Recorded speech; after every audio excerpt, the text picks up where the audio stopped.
Yeah, yo, welcome back to Leading the Pack Pod, where I need a new table that, doesn't have a problem with my mic moving. Is it moving right now? I really hope this thing isn't going to start catching the noises like it did for last episode. Hi, welcome back. I'm Vincenzo, your host. And we got JJ Watt news. He finally picked a team, and it's over. He picked a team yesterday, or as I'm recording this right now, as of Monday, he picked a team. And it's not the Green Bay Packers. My favorite player didn't sign with my favorite team. Yeah. Let me... Oh, this thing's moving. It's definitely going to catch... Why is it... because... Yeah, whatever. Before I get distracted again, let me tell you what I think about that signing. And how much I don't really care, to be honest with you. I'm going to be honest. Yesterday I was screaming a lot. But it was mostly because I was with my buddy who's a Cardinals fan. Shout out Rob Vatry. Yeah. My best buddy is a Cardinals fan. You should have seen... You should have... Yesterday I didn't like that signing. Today I don't mind it after seeing that money. Well, I didn't mind it yesterday anyway after seeing that money because he signed for 2 years, $31 million. That's 15 and a half. And 23 of it is guaranteed money. That is an insane contract, if you ask me, for someone who's, in sort of the twilight of his career. You're not getting 20... What year is it again? You're not getting 20... You're not getting JJ Watt in his prime. This isn't like 2013... this isn't, I'd say, 2012... to about 2016 JJ Watt. You're not getting that JJ Watt. You're getting JJ Watt, but it's not that same JJ Watt. $31 million for 2 years is kind of crazy. But it's the Cardinals. They had the cap space for it. So, hey, he got paid. I'm happy for him. But I thought he was going for a Super Bowl, if you ask me. I thought he was going to be ring chasing. That contract and the team that he signed with really shows that maybe he ain't doing that, because of all the teams to sign with to go for a ring, Cardinals, that's your best option. That's your best option. The Cardinals, who is notorious for not winning a ring. And I would have said the same thing about the Browns, but also the Browns, from what it looked like last year, have a better future than the Cardinals. The Cardinals, they would look good at certain points last year, but the Cardinals? Really? Hey, he's gonna be playing with Chandler Jones. He's gonna be lining up at defensive end with Chandler Jones on opposite sides of him. That's a pretty good deal, if you ask me. If you're a Cardinals fan. If you're JJ Watt, what are you doing? If you I'm happy for him at the end of the day. He's in a better franchise, I guess you could say, because anything is better than the Texans at this point. He reunited with Nuke, which is also good. But it's the Cardinals.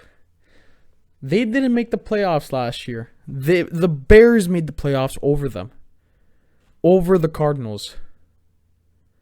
Of all the teams to choose, now they have a bright future with they got Kyler Murray, DeAndre Hopkins as their wide receiver 1, and Christian Kirksey as wide receiver 2. That's a pretty good wide receiver duo. Larry Fitz is still there. He's not the same Larry Fitz, but this is still Larry Fitz. He's got Chandler Jones at defense, Budda Baker. He's got Chandler Jones at defensive end, Budda Baker at the safety. Patrick Peterson isn't the same player as he once was, but still, also a pretty good player, and I think he came from the same draft class as him. I might be mistaken.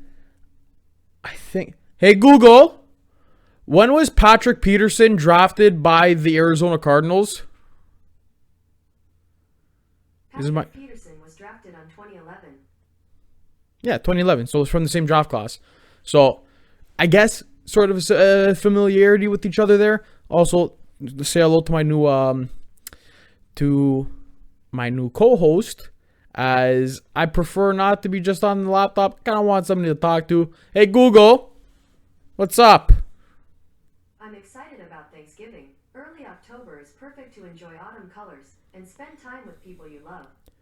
You see, she's not, too good with sports, I guess you can say. Hey, Google, who's your favorite football team? I wish the refs would form a team. They would abide by the rules so well. What? Now, so Google can improve, it would help to know how satisfied you are with my response. How would you rate it if one's the worst and five's the best? Can I say 0? It might be smart to ask around. I'm going to give that a 1. The refs is... Yeah, that's my co-host, everybody. Say hello to Google, to my Google Chrome thing, whatever. Whatever it is. It's the newer one. Now that I got distracted, he's got a pretty good defense to play with, but at the end of the day, he had better defenses he could have played on. Still, Chandler Jones and JJ Watt is going to be a crazy duo. I saw something I saw a stat from the two since 2012. They're 1-2 in sack leaders. At the end of the day, that was 8 years ago. You're talking about an 8-year span. So I don't know if you really want to take that with a grain of salt or not. But still a really good duo. They're still fantastic players that are not on the Green Bay Packers, but it's okay. Still, that contract, as I said, it's a little nuts. If I'm not mistaken, I feel like it would have been better with him going to the Browns, I feel like, because he would have had a younger team to play with a little bit more, I think, upside. Now, if you're going to be comparing, I think the Browns was a better spot for him because of coaching. I'm not completely sold on Cliff Kingsbury because in his 2 years, he has games where he looks great. They played a great game against Buffalo. They beat Seattle. They've beaten some good teams this year. But at the end of the day, am I sold on Cliff Kingsbury? Not so much. I feel like he would have had a better time with Stefanski and with the Browns. And plus, he would have been playing with Myles Garrett. With who else do they have? I think Olivia. I don't know if Vernon is a UFA. I'm thinking of hockey now. Is a free agent or not? But they still got Olivia Vernon. We're the linebackers. I can't think of it, but their DBs are also good. Denzel Ward. You got Greedy Williams at safety. Hey, I'm really blanking on this Browns team, and that really sucks right now. But they got a pretty good. They have a good defense, and they really showed it this year. Their offense needs some help. I feel like that's the reason why they weren't so much gonna go. They didn't sign him because they didn't want to pay that money, wasting $15 million on one player when they could use some more offensive weapons and maybe some depth. But who else was there? The Titans. I'm surprised he didn't sign with them because I feel like a lot of the time players don't care about signing with rival teams. Like, how many times does that happen in the NFL? Like, I've been following it for a while now, and it seems like it happens every year. You had this year, Adrian Amos signs with the Packers from the Bears. Kyle Van Noy also signed from the Patriots with the Dolphins. Why am I blanking on it? Why am I blanking on teams now? Andre Johnson, I think, signed with the Titans from the Texans. It happens a lot in the NFL. I know that. I don't know why it happens. Why players go from don't give a shit about which team they're signing with. Like, they're going to rivalry teams. Like, you do that. John Tavares, my guy right here. If you're watching it on YouTube, I got my John Tavares jersey right here. He is still being scolded by Islanders fans for signing with his hometown team. And they're not even in the same division. But in the NFL, it seems like it's every year one player is going from one team to the like Adrian Amos, for example. Bears and Packers are one of the biggest rivals in the NFL. He went from there to whatever. That's why I'm surprised he didn't go to the Titans, to be honest with you. I thought he would have done it because also like I'm really getting off track because of like how surprised I am that he signed with the Cardinals. To be honest with you, like I saw this coming out of nowhere. Like this came out of nowhere. Signing with the Cardinals. I was talking about the Packers, the Browns, and the Titans being the number one suitors for him, and the Bills were one of them, and yet he signs with the Cardinals? What? I predicted him coming to the Packers because it's a hometown team, and he would have been close to his wife. Complete opposite from what I thought it was going to be. He went to probably one of the hottest states to play in. That's not Dallas. Or not Dallas, Texas. Sorry, I'm a Canadian. I don't fucking know this shit.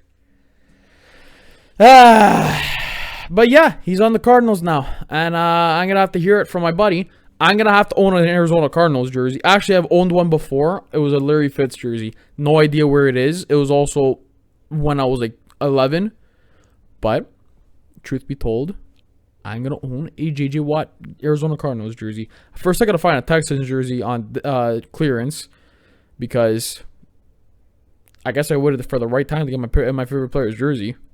And then I got to get his jersey with the Cardinals. Yeah, he signed with the Cardinals. And now I got to hope that the Arizona Cardinals, if the Packers don't ever win the Super Bowl, I got to hope the Arizona Cardinals do.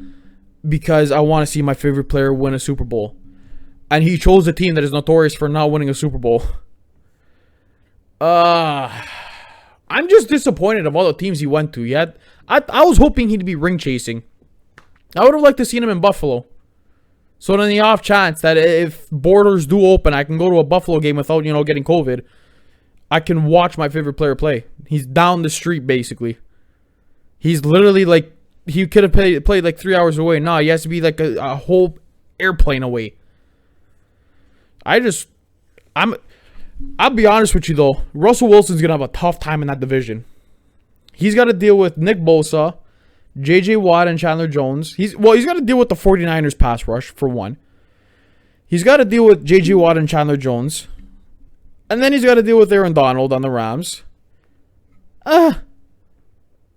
He's got some really good defenses to play against, that poor guy. I don't see it. And he's already rumored as is to be leaving.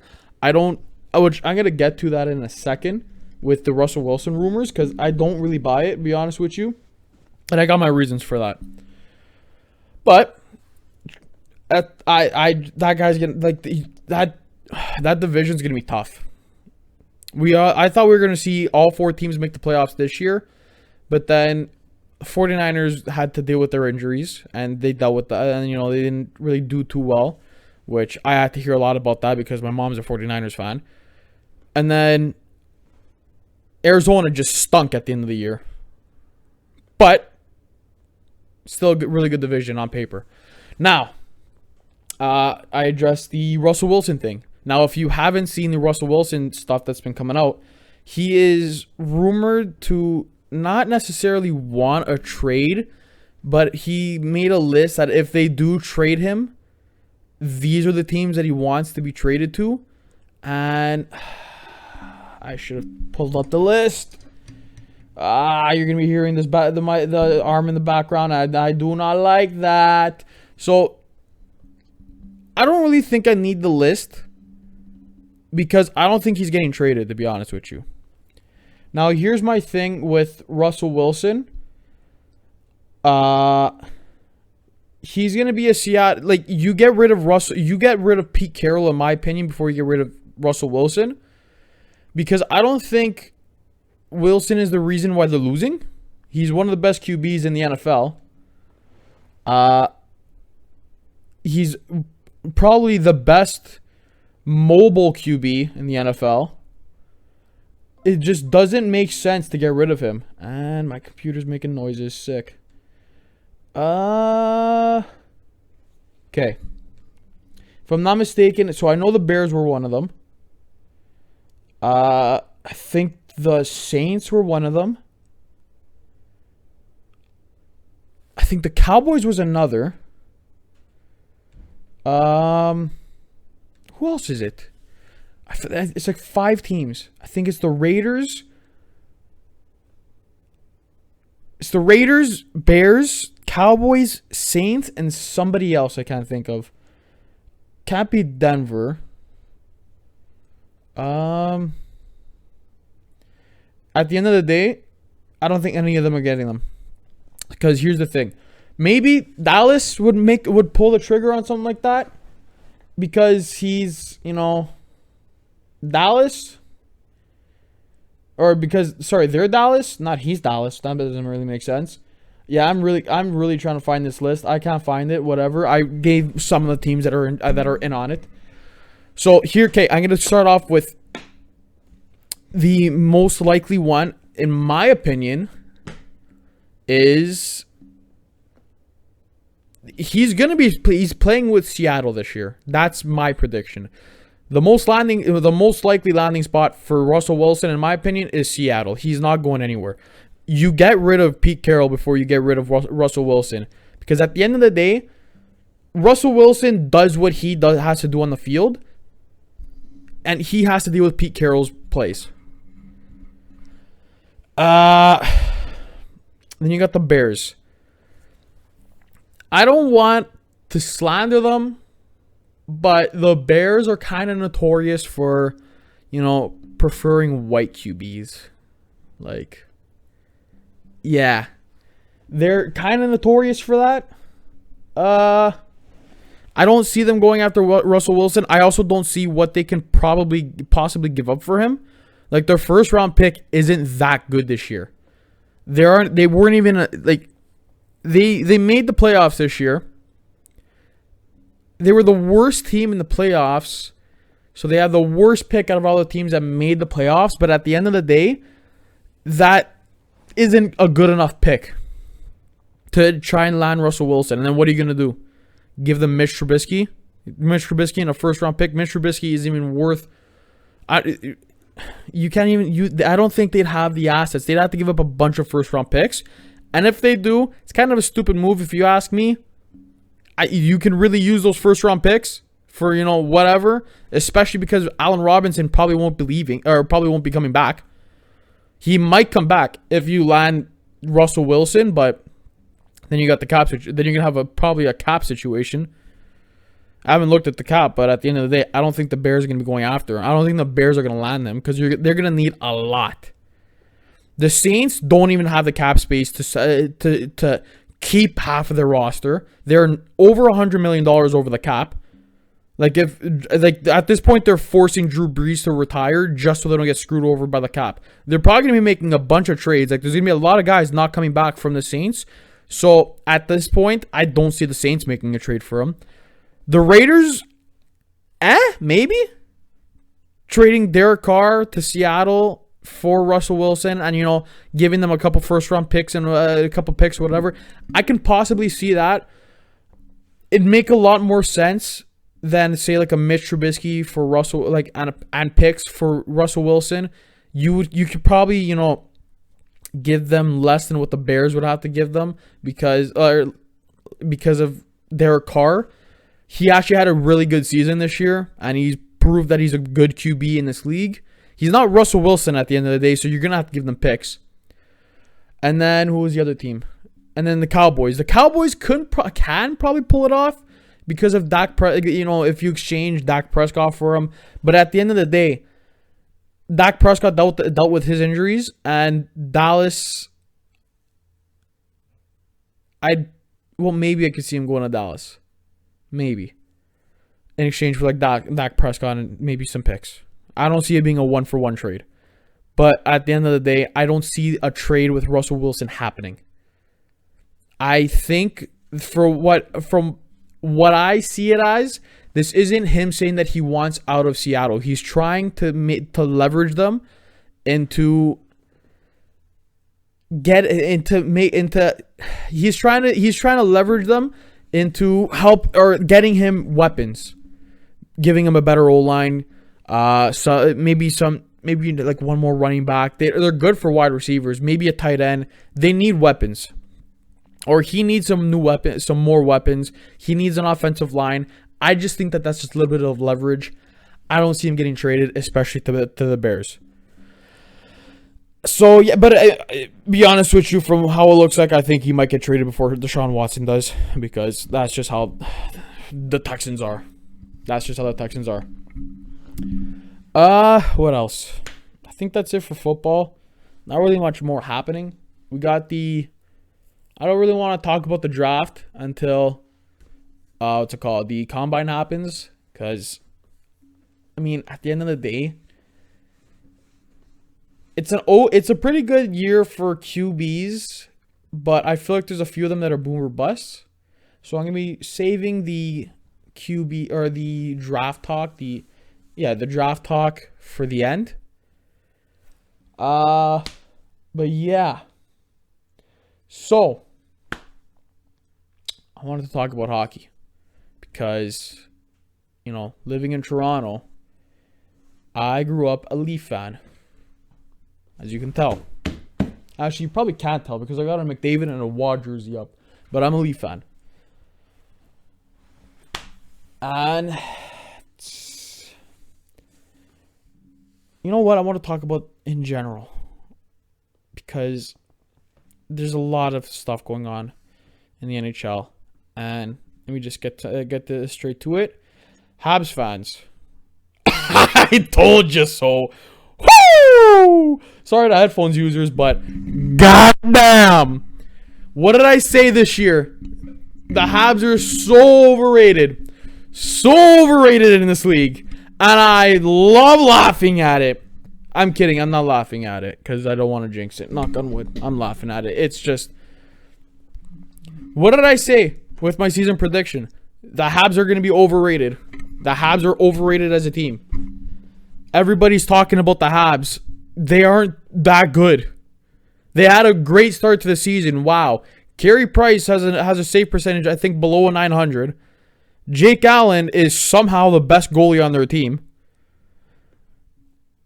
They can't find the scoring. They just fired their coach. This is a team that's overrated. Now, can they still make the playoffs? Yeah, I think so. This is it's not that it's a weak division. I think there are teams that are, giving the Leafs fits, or they're not really teams, but there are pretty good teams in this division. I think the Jets are a little bit underrated. I think the Edmonton Oilers are still good. And like I said it before, the Edmonton Oilers are going to be the team that gives the Leafs the most trouble, even though the Leafs just shut them out 2 games in a row. But I didn't see the Habs going to be that good. I thought they could surprise, and they surprised at the beginning of the year, but now they're showing their true colors. They can't beat the Sens. The Leafs have their number. Carey Price just, unless it's against the Leafs for some reason, Carey Price isn't the same goalie. They don't have the scoring to win. Their defense, in my opinion, is a little overrated, but still good. They don't have that star power that most teams in this division have. They don't have like a Connor McDavid. They don't have an Austin Matthews. They don't have a Mark Scheifele. Nick Suzuki's good, but he still has to break out. He still has to prove himself in this league. For some reason, that's just how the world works. The Habs are always the baby of the league. Like, not like crying baby, but like the love child of the league. Everybody loves them. That lovely child that they can do nothing wrong. The Leafs are just, they lost in the first round. They stink. Oh, their first place is okay. It's gonna end. This is a different Leafs team that we're seeing. Steve Dangle put it best, and I was saying the same thing before, but he said it before me, or publicly before me. You gotta create your own luck, and they are creating their own luck. Well, a lot of people are complaining that the Leafs are getting lucky. How many times do other teams get lucky against the Leafs? This is a team that's creating their own luck, and you know how you do that? By playing and working your ass off. This is a different team. Zach Hyman, goddamn, that guy is so much better than Wendell Clark. I said it. I'm gonna do. You know what? Full segment about this. If I had to choose, I should have put my Zach Hyman jersey on this too, because I already know all these older Leaf fans are gonna be coming at me, yelling at me. Oh, what are you talking about? Zach Hyman is better than Wendell Clark. Zach Hyman is so much better than Wendell Clark, and I will die on that hill. Zach Hyman is probably one of the most important Leafs on this team, and nobody outside of Toronto talks about. That guy is a dog in the corners. He's always going in there. He's gonna fight, and he's gonna eat everybody in the corners just to get that puck out. He will commit genocide in the corners of a hockey rink to get a puck. He is like a dog. He's like a golden retriever, but if it was on steroids. He is going to get you that puck, and he's proven he can score again. He's got 3 games in a row with a goal. He scored a beauty yesterday. He scored a beauty the night before. He can score. And it's not just on empty netters. Excuse me. This is a deep Leaf team. They did the right thing by getting depth, because that's what you need in this climate of the NHL. This is a good team. They play Edmonton, I think, again tomorrow or today as I'm releasing it. They play them again on Wednesday. Sorry. So we're gonna see how that goes. They shut them out twice in a row. I don't see a third one. I didn't see a second one. Definitely don't see a third one, to be completely honest with you. Connor McDavid doesn't get shut out once in a row. Go pointless once in a row, essentially. And he certainly doesn't get shut out twice in a row. It's going to be a little scary what happens on Wednesday, but yeah, I'm excited to see what happens. I'm excited for that game. We don't know if Frederick Anderson is going to be back. We don't know if Austin Matthews is going to be back, but this is a Leafs team. They're proving that they can win.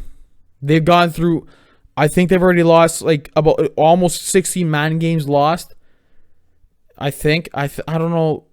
I don't look at that stuff, but they've lost a lot of man games compared to a lot of teams already that haven't dealt with, COVID. I'm talking about like injuries. This is a team that's finding ways to win, and they're doing it well this year. Last year, or years before, they just won, but they didn't find ways to win. They won games, but they never really fought for a lot of them.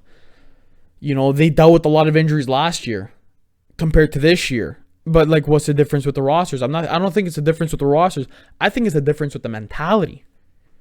This is a good team to watch. And I love watching this team, man. It's beautiful. But yeah, so it hasn't really, other than that, I haven't really kept up with a lot of the NHL because the Lake Tahoe games only happened once. Not too many trades happening, so don't really have anything to talk about with that. I don't know why I turned on this light that's right beside the camera, because it's blinding me. So, yeah. I think that's going to be it for this week. JJ Watt's a Cardinal. The Leafs are sick.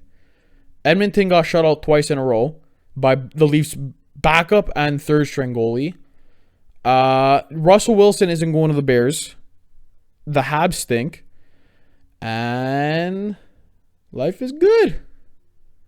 Hey, if you want to follow me on Instagram, you can follow me on Instagram at Bonavoda. You can also follow the podcast on Instagram at Leading the Pack Pod. Follow my Twitter at Bonavoda_ with a capital B.